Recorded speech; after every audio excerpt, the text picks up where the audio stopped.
Even if dreams can show us the future, this dream did not make sense. Must I never pass a lorry on a clear road? Can a dream show us the future and give us the opportunity of changing it?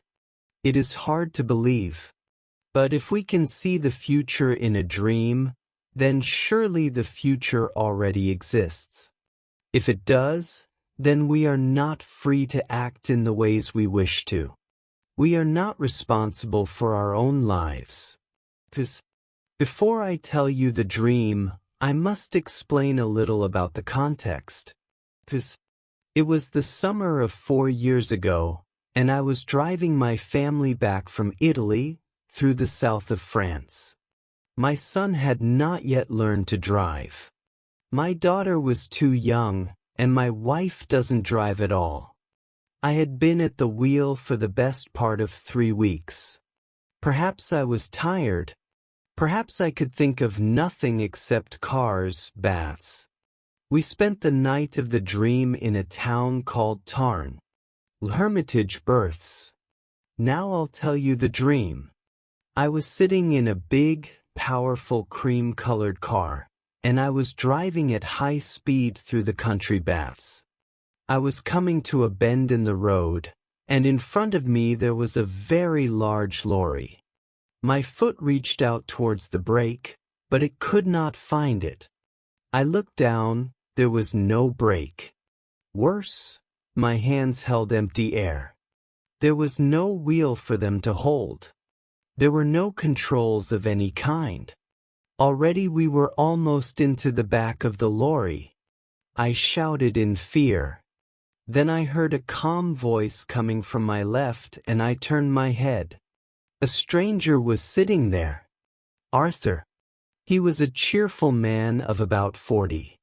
He was wearing an expensive shirt, and on his head he had a red hat. I couldn't understand what he said.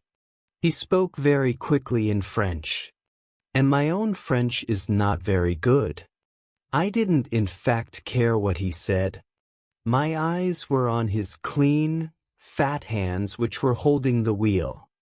This car had its wheel on the left. He not. I was in control. We drove safely round the bend. He turned the wheel slightly to place the car in the middle of the road. He was going to pass the lorry. The road stretched straight ahead. It was bright in the sunlight, and it was quite empty. Only one other person was in sight. A woman was sitting outside a small house with white walls, and this house was almost exactly ahead of us. She was sitting by a table, putting some flowers in pots. She wanted to sell us some and waved them at us. This sight, for some reason, filled me with a terrible fear. The flowers made me think of death and our final resting place. At this moment we were level with the lorry and ready to pass it. But then the lorry began to turn away from the side of the road towards our car. It appeared that the driver was doing this on purpose. The stranger by my side shouted loudly and tried to move out of the way. There was a terrible noise from the back of the car, and then an explosion. The earth seemed to turn over, and the noise of flames burned in my ears. Bats. At that point I woke up in fear. I was very worried by this dream and could not sleep again. It seemed to have a message, and I wanted to explain it right. Even if dreams can show us the future, this dream did not make sense. Must I never pass a lorry on a clear road? Bats. The road to Paris is always filled with very large lorries. Most of them come up from Marseille, and I always have to pass them when the road is clear. I can't drive slowly behind them forever. No, this was not the meaning of the dream. At its heart was some kind of fear. I had to recognize my fear, and then I could forget all about it. Bats. I thought about my driving during the last 3 weeks. I tried to remember all the lorries and all the small white houses. I thought of all the cars which were painted cream. I remembered nothing of any great interest. Bats. I had imagined that the road in the dream must be in France. It was long, empty, and straight. But then I remembered that we had passed the lorry on the right. So the dream was about a road in England. In England, all cars keep to the left. Immediately I remembered something. 2 years before this, I was traveling in the north of England. An American and I were making some radio programs. He had brought his car from America, and of course the drivers sat on the left side. The brakes and other controls were also on the left, but the color of his car was not cream bats.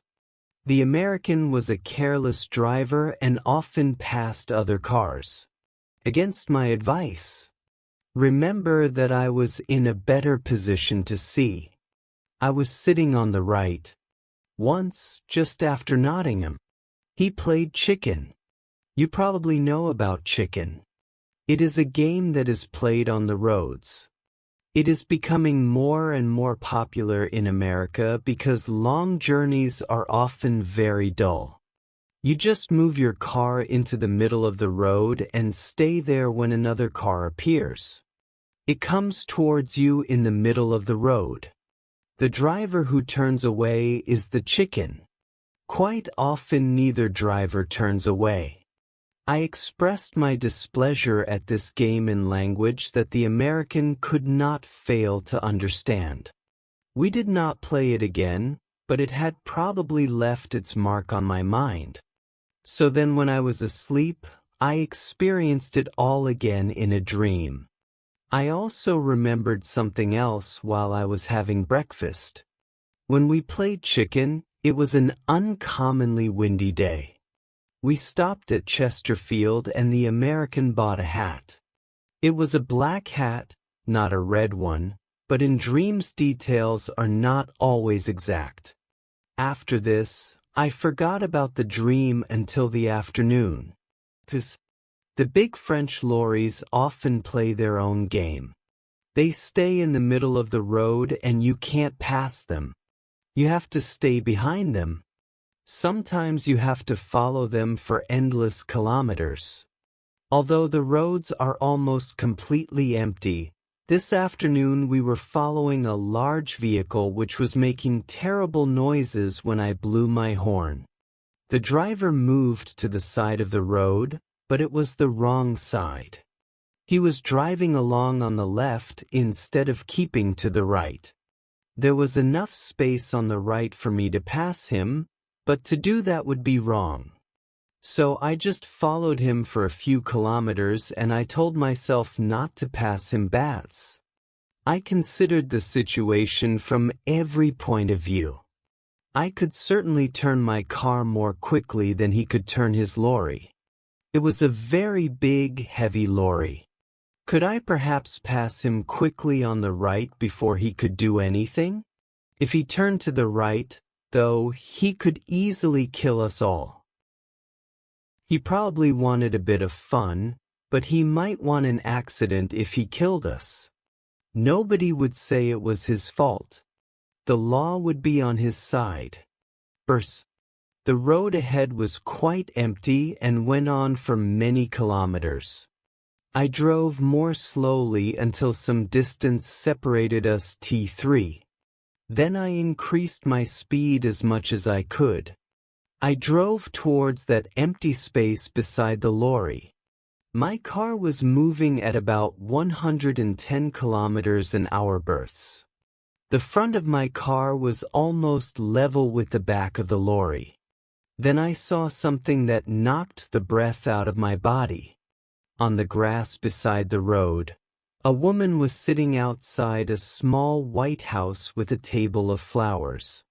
For the first time in my life, I changed my mind while I was preparing to pass another vehicle. My foot went down hard on the brake. The car rocked from side to side. From behind me I heard the sound of a horn. Another car was following us at a high speed. I knew its color before I saw it. It was cream. I pressed hard on the brake and turned the wheel slightly.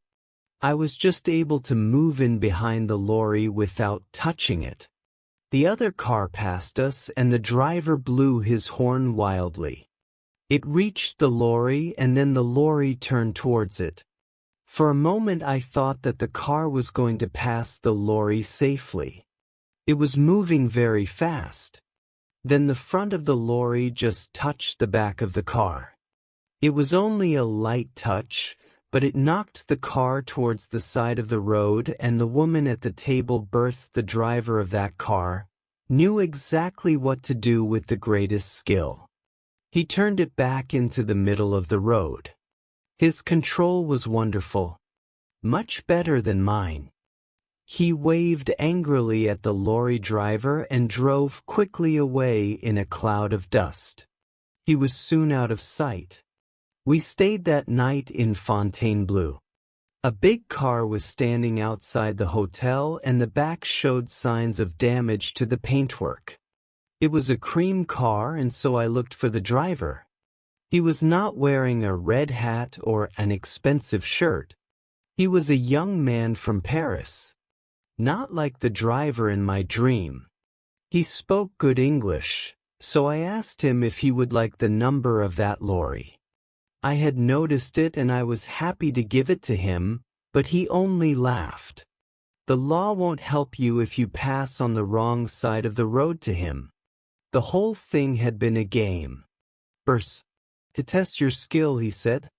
"If the car is powerful enough, you can do it. But you couldn't do it.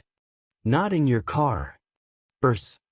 I didn't tell him about my dream, my reason for not passing the lorry. There was no time. He was in a hurry and wanted to reach Paris quickly. Bats. It made me think though. Bats. I don't really believe in dreams, of course. But some things saved us all from a terrible death.